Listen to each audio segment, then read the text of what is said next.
महोदय, मैं अपनी बात शुरू करते हुए और सदन के फैसले के मुताबिक नई सरकार को बधाई देते हुए अपनी बात शुरू करते हुए बड़ा परेशान हूं कि कहां से बात शुरू करूं।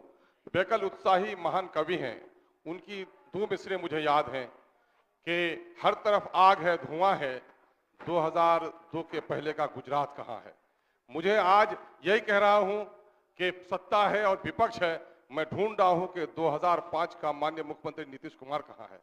वचनबद्धता थी, बातों में मजबूती थी, कुछ करने का संकल्प था, लेकिन अफसोस है कि सीमांचल के एक महान कवि यूसुफ साहिदी साहब ने कहा, एक जमाना आएगा लोग जमीर बेचकर कुर्सियों से प्यार करेंगे, सियासी लोग यही कारोबार करेंगे। मुझे बड़ा अफसोस है कि आज इस सियासी कारोबार से 3 सालों के दरमियान में 3 बार सरकारें अदलती बदलती हैं, उससे नौकरशाही का बड़ा बढ़ावा हुआ है, रिश्वतखोरी बढ़ी है, लोकतंत्र की मर्यादाएं कमजोर हुई हैं।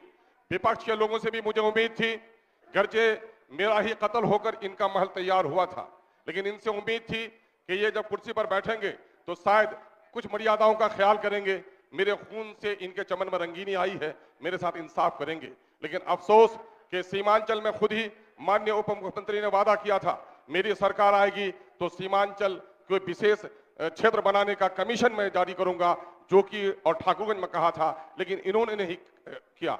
मुझे इस बात का गम नहीं है कि चूंकि सबके दिल में है खोट, सबने दिया है हमको चोट, इसलिए हम आपसे निवेदन करना चाहते हैं कि इस वक्त 500 करोड़ रुपए जो बिहार के गरीब और मजदूरों के खून के पसीने की कमाई है, जिससे बिहार में जाति आधारित गणना हुआ है, और इस गणने के मुताबिक एससी बिरादरी की आबादी 2,56,20% है।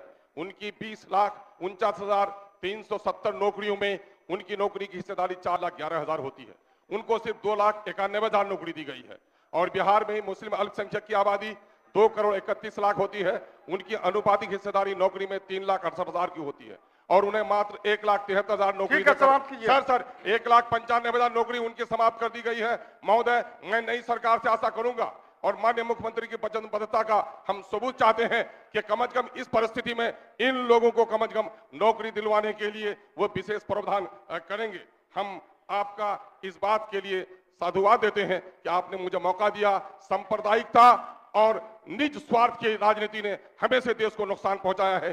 बिहार ने देश को राह दिखाया है, सांप्रदायिक से अलग होइए, निज स्वार्थ से अलग होकर पूरे देश को एक राह दिखाने का काम बिहार करे, हम उसकी कामना करते हैं।